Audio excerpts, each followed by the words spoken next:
Para sa akin kasi, hindi ko pwedeng palampasin itong nangyari. Kaya alam ko nakakahiya, alam kong parang kahit pa paano mayuyurakan yung paglalaki ko sa gagawin ko. Pero sinugod ko si Colleen. Kasi syempre, sobrang galit na galit ako eh. Isipin niyo ba naman yung asawa ko, tinakasan ako. Paano kung hindi siya naggawa ng ingay dun sa kwarto? Eh di wala akong kaalam-alam. Di ba gets nyo? Colleen, hoy, gumising ka nga. Aray, puta. Colleen, gumising ka nga. Hoy, Colleen. Ano ba? Hoy. Ano ba? Natulog yung tao na pa. Nakakainis si Merc. Kahit gabi, walang pinipiling oras. Nakakahiya. Puro ka skandalo. Nakakaya sa mga kapitbahay. Naririnig ka dito. Wala ka squatter. Wag ka mag-iingay dito. Nakakahiya ka. Asawa, si mo, tinakasan mo ako dahil sa babaeng yan. Okay lang. Colleen, gumising ka. Colleen. Ano ba? Ikaw ba kasama ka din, ha? Be? Ha? Be? Ano ba? Ingay-ingay mo. Tutulog yung mga tao. Be, ikaw ba kasama ka rin sa nagbar? Ha? Bakit di mo sinabi sa akin? Isa ka pa? Ha? Colleen, gumising ka nga. Alam mo, ikaw lagi ka na lang pinag-aawayan ng ate mo eh, ha? Colleen. Ano ba yan ang sama ko dyan? Ha? Lasing yan. Tingnan mo, lasing na lasing. Puta. Hoy, Colleen. Tutulog nga. Sobrang nakaka-disappoint si Colleen, lalo na sa part na habang nagsasalita ako, tulog na tulog siya. Ganun siyang kalasing. Kasi tapos yung asawa ko, pilit pa rin na pinagtatanggol si Colleen. Grabe, sobrang konsintadora ng asawa ko.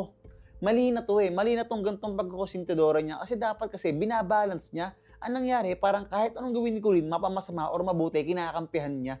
Colleen! Stop mo tutulog. Colleen! Colleen! Colleen! Kasing. Kaya. Puta kayo, ikaw, naginom ka din. Sakto lang. Ang ina nyo. Bahala kayo sa mga buhay niyo.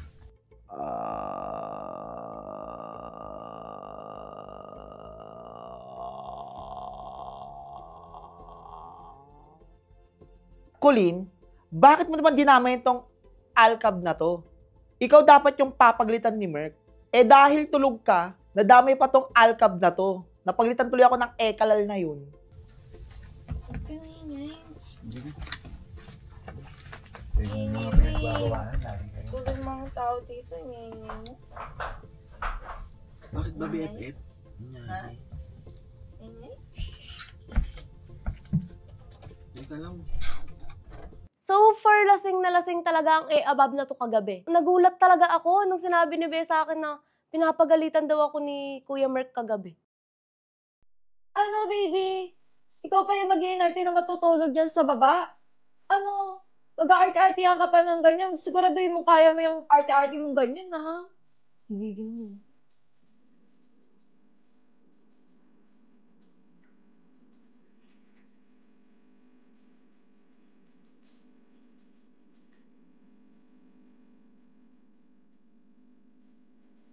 Hindi yun basta-basta na lang para sa akin.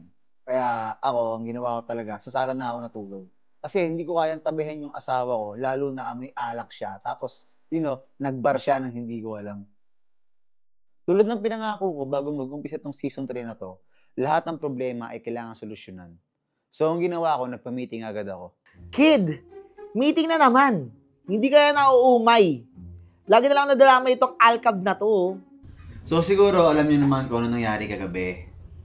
And hindi talaga siya nais-nais talaga. So, Nakulo ko. hindi ko maintindihan kung bakit nangyayari ngayon to. Kung paano nyo naisip na gawin yung mga bagay na alam nyo naman pwedeng ikagalit ko or pwedeng mag-cause ng away. So, simula nung dumating si Colleen dito sa Grace Family, napadalas na yung pag-aaway namin ni Pam. So, nawala nga si Mars, pumalit ka naman. And syempre, for me, hindi siya maganda. Kasi instead na hindi kami gano'n nag-away, ako nag-aaway kami, parang pang-personal na problema Puro namin. naman si Colleen sinisisi mo. Bakit hindi ano yun yung sarili Wait mo? lang kasi, ikaw naman, nasalita pa ako eh. Kasi sa mga sinasabi mo, puro yung bagay. Hindi, kasi nga, nagbar kayo kahapon eh. Hindi ko maisip kung bakit Colleen. O ba't naging mali yun? Ano mali doon? Nang lalaki ba ako? Yun yung mali, yung lalaki. Pero yung nag-bar, di yung mali. Balaktot talaga yung mindset mo. So, ibig sabihin, kung magbabaraw, tatakasan kita, okay lang din. Oo, kung di ka man bababae. Hindi ako naniniwala sa'yo. Sinungaling.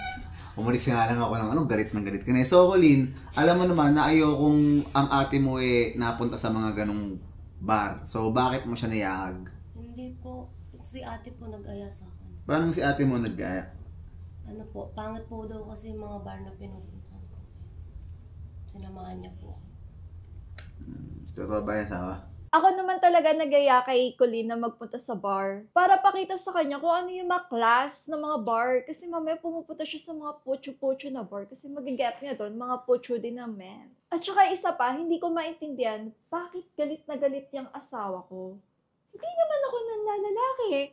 May ginawa ba akong masama para magalit ka ng ganyan? Napaka-OA talaga para magalit ka ng ganyan. Palibasa probinsyano. Totoo ba yan? Tinatanong kita. Ha? Uy, Tinuro ko lang. tinuro pero sumama ka tapos kasing kang umuwi. Pero bakit mo hinayaan na sumama siya kahit siya sa'yo, Colleen? Alam mo naman, kinausap na kita. Tapos isa ka pa. Alam mo rin yun. Wala ko namang kontrolan nila ako. Hindi naman sa ganun. Bakit wala man na nagsabi sa akin, be? Naaalis pala kayo. Join lang ako. Kahit na, hindi mo pwedeng sabihin po. Napaka-OA, dapat tayo nang Inaya ko lang. dyan. Bakit sinasali mo pa sila dyan? Kasi lahat involved dito. Kaya ako sila sinasali. Hindi naman ikaw mag-isa umalis. Umuwi naman kami buo. Sexy ako. Hindi yun ang pinopint ko, hindi ako natutuwa sa mga jokes mo. Ito yung oras na hindi mo kailangan mag-joke. Bakit hindi mo sinabi sa akin? Sa totoo lang, nakaka-disappoint si Beth sa part na alam pala niya, pero hindi niya sinabi sa akin. Tapos, mas sobrang nakaka-disappoint yung asawa ko na siya pala yung nag-i-insist na mag-bar. So, asawa, namimiss mo na yung buhay dalaga, ganun. Hindi ko malaman kung bakit paulit-ulit kang gumagawa ng bagay na alam mong ikakagalit. Alam mong pwede namin pag-awayan ni Pam, noon pa man. Ayun nga yung sagot. Alam niyang pwede natin pag-awayan. Kaya hindi niya sinabi. True. Grabe, hindi ko alam kung ba't ganyan yung mga ganyan kayo mag-isip. Sorry po kung dahil sa akin nag-aaway kayo. Yes, dahil talaga sa'yo. Napaka-OA niya no. Hindi ako okay. Kasi baka pag ako yung gumawa ng bagay na ginagawa mo, baka hindi mo magustuhan. Diba? Ganyan yung mga salitaan mo, di subukan mo. Baga parang kasi porkit alam mo kasing mahal kita at di ako naipag-iwalay sa'yo, malakas na yung loob mo. Kinilig. Hindi yun ang dito Kasi ang sa akin kasi, parang ayoko marinig yung... Ay, kakinilig ako. Kinilig. Hindi, parang ayoko kasi marinig yung word na subukan mo Kasi parang nagte-threaten siya tapos pag ginawa ko, Magagalit. sabi mo, gawin ko. Ganyan Gets na mo? naman So, yung mga babae. huwag mong gagawin dapat yung bagay na ayaw mong gawin din sa'yo. Kasi Isang beses lang yun. hindi isang beses Tsaka yun, hindi pinagbigyan na kita dati nung kasama mo si Rabio na sinamahan ko kayo sa bar. Kumbaga sa sobrang Hindi, daming kasi beses lagi kong niyo gusto. sinasabi kasi ni Bepep, tuwing mag-bar tayo, ang lagi ka nag-aaya agad umuwi. Kasi nga hindi ako pang ganun Tsaka never tayo nag-bar ko, lang yun, video ko. Never nga akong Kaya sinamahan ko lang, dinatid ko lang. Pero kung siguro napapansin mo na rin, kahit alam kong bawal ka manood sa reality natin, pero ikaw mismo, sa harapan mo, inabi sa amin nag-aaway na sigurado iba narinig mo tama. So hindi na rin nagiging magandang ehemplo dito. Ibig sabihin na tayo yung hindi na maganda yung relasyon. Hindi Paano dahil naging siguro tayo? doon. Dahil nga sa kanya, kaya tayo nag-aaway. Pero wag mo naman po saktan si ate. Hindi ko siya sinasaktan. Anong ka naman? Narinig ko kayo nun. Tignan mo. Hindi ko siya sinaktan. Kasi kasi na parang pinagmumukha akong tanga o pinagmumukha akong sinungaling. Alam mo yung huli na sa akto, tumatanggi pa. Ayun kasi yung ayoko So, ikaw naman, Colleen, imbis na sawayin mo yung ate mo at sabihin mo wag na lang po, gustong-gusto mo din. Ginigising ka kagabi, hindi ka mag-isel, lasing na lasing ka. Tapos sabi mo, ate mo yung nagiyakag, parang... Nilaw pa yung ganun mo sa akin. Parang ikaw nga yung tuwan-tuwa. Kagabi ginigising kita, ba't di ka magising? Ano yun, hindi mo ako naririnig? Tulog na tulog ka? Maui ah. Sobrang lasing na lasing ka, tapos sasabihin mo na sinamahan ka lang. lang yung tulog. Napaka-OA talaga. Gets mo? Parang ginagawa mo sa sobrang hirap maging padre di pamilya kung yung mismo mga kasama mo sa bahay. Gaangan mo lang yung buhay. Ginagangan ko lang. Ang point nga kasi, Gawin mo masaya. Hindi nga ako sintidor. Ano mo gusto nyo? Guys, ako padre di pamilya, bahala lahat sa lahat ng gusto nyo gawin, bahala na kayo.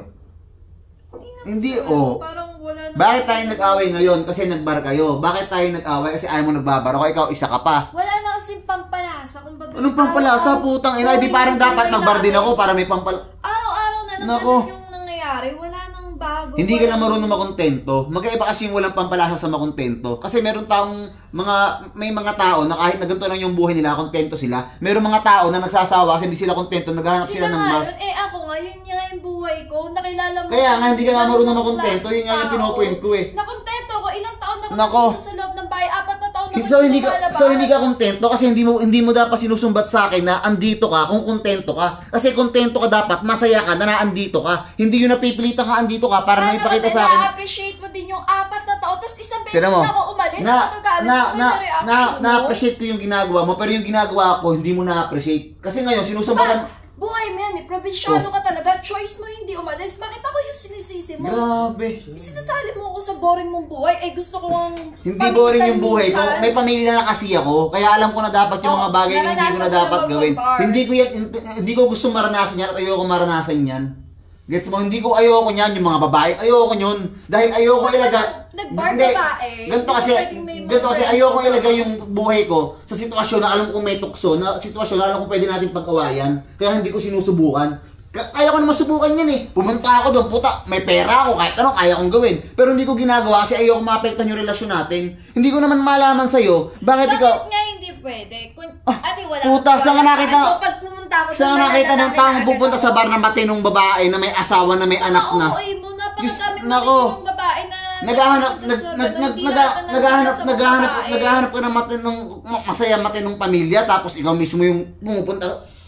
Diyos ko. Pag nagpunta na bar, basta Ay, nako, baby, wag mo akong gawin tanga. Alam mo yung pinapaliwanag ko sa'yo. Hindi mo, kasi ikaw kasi, pag mali ka, nilulusot mo pa din eh. O, tanong mo pa sa mama mo. Nako, ikaw nga, para sa'yo. O, sige, tatanungin ko siya sa harapan mo. Ikaw, para sa'yo, tama ba yung ginawa ni Pam na nagbar siya? Hindi. Oh.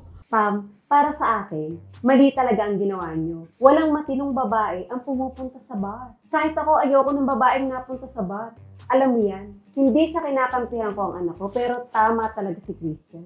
Mama, isang beses lang naman yun. 4 na taon naman ako nandito. Alam mo kasi, yung isang beses na yan, maraming pwedeng ang sabi nga, sa buhay, pag nagkamali ka ng isang desisyon lang, pwedeng, malaki yung pwedeng igabago ng buhay mo. At napatunayan ko na yan. Sa isang desisyon lang, maraming pwedeng magbago, maraming pwedeng mawala ng isang... Di ba pwedeng, yung mag-partner na dapat, Nako, hindi nga ako sinusuportahan ng mga tao. Ng bawat isa. Ako kasi sinusuportahan Diyos ko, kita kung saan sinusuportahan kita, pero hindi para doon. Ay, nako. Tingnan mo. Kaya nga itong putang inang reality to show na to, ayoko, sinusuportahan pa rin kita. Nagkasumbatan na tayo sa ganyan. Sinusuportahan din naman. Ayoko na nagbabar. Dati pala ayoko na nagbabar. Ginagawa mo pa din. So, isang beses lang. yung una, hinayaan kita. Itong pangalawa, sinadya mo na. Gets mo? Sabihin, sinasabi mo, alam mo magagalit ako. Sinadya mo na siya. Gets mo? Parang, Diyos ko. Hindi ko alam kung bakit nangyayari lahat. Isang beses lang ko lang. Ulit, umuwi ka na muna ng Ikaw nga Pampanga. dyan. Ba't ba uwi? Ayun ang para sa akin. Para, kasi hindi tayo matatapos dito eh. Uuwi na lang. Eh, bakit hindi ka uwi? Bakit ka uwi? Napaka-uwi talaga dito. Pasok ka pa bukas. Bilang napakagandang girl na to, kailangan din nating magpakumbaba paminsan-minsan. Not so for OA. Kailangan mo munang, Gusto malipat na lang kami bahay. kailangan mo munang umuwi ng Pampanga kasi medyo marami ka nang Magpunta na naapektuhan. lang tayo. Hindi ko naman. Hindi na maganda yung nangyayari. Tayo na lang umalis. Ako talaga bisit na dito sa bahay na to eh. Pero kahit bahay ko to, ako na lang siguro aalis. Para naman magkaroon ako ng peace of mind. Kami na lang aalis kung gusto mo kontrolin lahat ng buhay ng tao dito. Ganun. Mga uwi mo ito. Papaalisin ko yung bakit. Kung umalis dito, kami aalis lahat. Grabe, si Pam pa talaga yung nag-walkout. Siya pa talaga yung may lakas ng loob na mag-walkout at magalit. Kahit sa sarili niya, alam na siya yung gumawa ng kasalanan. Besa ka pa, napang si Tudora mo. Hindi ako natutuwa sa'yo. Hindi ko ine-etnis nope ang above na yan. Yawasap talaga ang above na yan eh. You ha? Yawasap ka.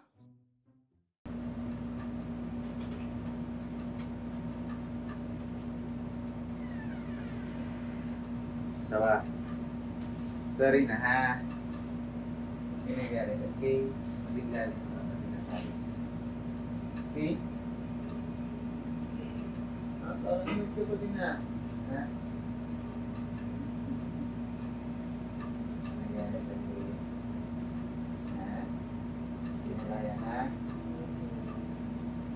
Meron ka pa din.